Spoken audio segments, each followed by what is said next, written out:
নিজ হাতে এরকম পারফেক্ট টেস্টি পিৎজা বানিয়ে বাসার সবাইকে খাওয়ালাম। আজকে আমি পিৎজা বানাবো পাউরুটি দিয়ে। বাসায় ছিল এই পাউরুটি গুলো। আমাদের বাসায় সবাই কম বেশি পিৎজা খেতে অনেক পছন্দ করে, মানে সবাই ফাস্ট ফুড লাভার। তো ভাবলাম কেননা পিৎজা বাসাতেই বানিয়ে ফেলি। আর সত্যি বলতে লাস্টে দেখলে তোমরা বুঝতে পারবা এত সুন্দর হয়েছে দেখতে, আর খেতে একদম রেস্টুরেন্টের মতো পারফেক্ট পিৎজা। আমি পাউরুটি গুলোকে কেটে কেটে টুকরা টুকরা করে নিচ্ছি। আমার কাছে আশেপাশে ছুরি ছিল না, কেচি ছিল, কেচি দিয়ে টুকরা টুকরা করে নিচ্ছি। ব্যাপার না, যেটা দিয়ে করি পিস পিস হলেই হলো। আর তারপরে টুকরা করা পাউরুটি গুলোর মধ্যে আমি দিয়ে দিচ্ছি দুধ। দুধ দেওয়ার পরে পাউরুটি গুলো একদম নরম নরম হয়ে যাবে। একটু এগুলোকে গলিয়ে নিলাম। আর এরপর আমি দিয়ে দিচ্ছি একটা ডিম। ডিমটাকে ভেঙে সুন্দর করে পাউরুটির উপরে দিয়ে দিলাম সামান্য পরিমাণে বেকিং পাউডার, চাইলে স্কিপ করা যাবে। আর তারপরে দিয়ে দিলাম কিছুটা পরিমাণে সুজি। সবগুলো ইনগ্রেডিয়েন্টস ভালোভাবে আমি চামচ দিয়ে মিক্স করে নিচ্ছি। অনেকেই ভাবতে পারো এই মেয়েটাই সব কি বানাচ্ছে, বাট এইটাই হচ্ছে পিৎজা ডো। লাস্ট পর্যন্ত দেখলে বুঝতে পারবা। পরিমাণ মতো দুধ আমি অ্যাড করে দিলাম আর ভালোভাবে এই জিনিসটাকে মিক্স করে নিচ্ছি চামচ দিয়ে।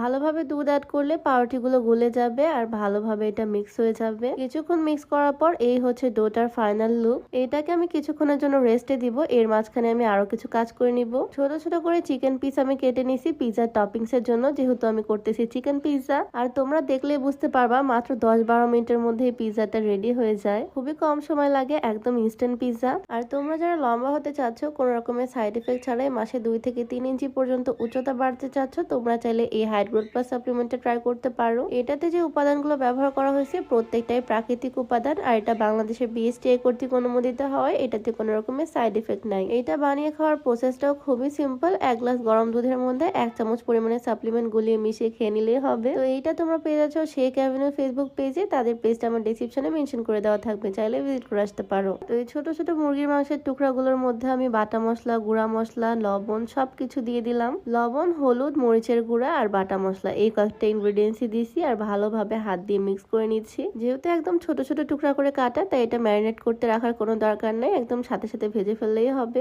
ভালোভাবে আমি গায়ে গায়ে একদম মশলাগুলো মাখিয়ে নিয়েছি হাত দিয়ে। প্যান বসাই দিলাম চুলায়, তার মধ্যে দিয়েছি তেল। এই একই তেলে আমার মাংসগুলো ভাজা হয়ে যাবে আর একই তেলে আমি পিৎজাটাও করে নিব। মশলায় মাখিয়ে নেওয়া চিকেন পিস গুলো আমি দিয়ে দিলাম তেলের মধ্যে। এটাকে আমি হাই হিটে ভেজে নিচ্ছি। ফুল কুক হওয়ার দরকার নাই, ভেতরটা একটু জুসি জুসি ভাব রাখবো। 5-7 মিনিট মতো টাইম নিয়ে আমি ভালোভাবে চিকেন পিস গুলো ভেজে নিচ্ছি। উপর দিয়ে যখন এরকম একটা ডার্ক ব্রাউন কালার চলে আসবে, তখন আমি চিকেন পিস গুলোকে তুলে নিচ্ছি। ছোট ছোট মাংসের টুকরা গুলোকে উঠিয়ে আমি এক সাইডে রেখে দিলাম। আর আমি যে সাইডে রেস্টে রাখছিলাম পাউরুটির ডো, সেটা আমি দিয়েছি এই তেলের মধ্যেই। ডোটাকে ভালো মতো প্যানের মধ্যে ঢেলে নিলাম আর তারপরে চামচ দিয়ে ছড়াই দিচ্ছি, যাতে পুরো প্যানে সমানভাবে ছড়িয়ে যায় আর জিনিসটা দেখতে এরকম গোল হয় পিৎজার মতো। যতটুকু পসিবল আমি ছড়ায় ছড়ায় শেপ দিয়ে নিচ্ছি, তারপর আমি ঢেকে দিলাম। এই পর্যায়ে আমি লো হিট রাখছি, হাই হিট রাখলে পুড়ে যাবে এক পাশটা। 2 থেকে 3 মিনিট পর আমি এটাকে ভালোভাবে উল্টে দিব। পিছনের পাশটা দেখো খুব ভালোভাবে কুক হয়ে গেছে। এখন এটার মধ্যে আমি দিয়েছি টমেটো সস। তোমাদের কাছে যদি পিৎজা সস থাকে তাহলে সেটা ইউজ করতে পারো, আমি এখানে টমেটো সস ইউজ করতেছি।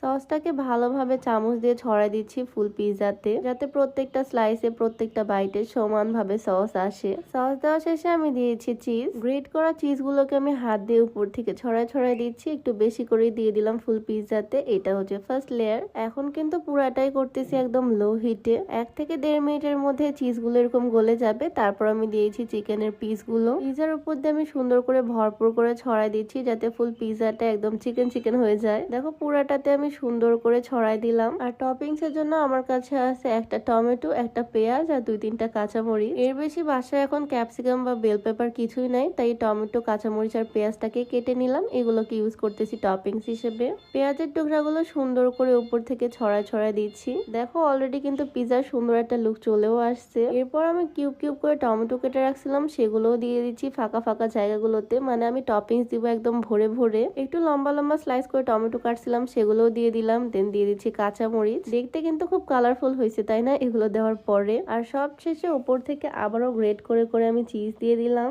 এই তো আমার পিৎজা অলমোস্ট রেডি। সব ইনগ্রেডিয়েন্টস ইউজ করা শেষ। তারপর আমি আবারও ঢাকনা দিয়ে ঢেকে দিচ্ছি 1-1.5 মিনিটের জন্য। আর ফাইনালি এই হচ্ছে আমার পিৎজার ফাইনাল লুক। একটা প্লেটে আমি তুলে নিলাম। দেখো কতটাই আমি লাগতেছে দেখতেই। আমি তো আর ওয়েট করতে পারতেছি না কখন এটা খাবো।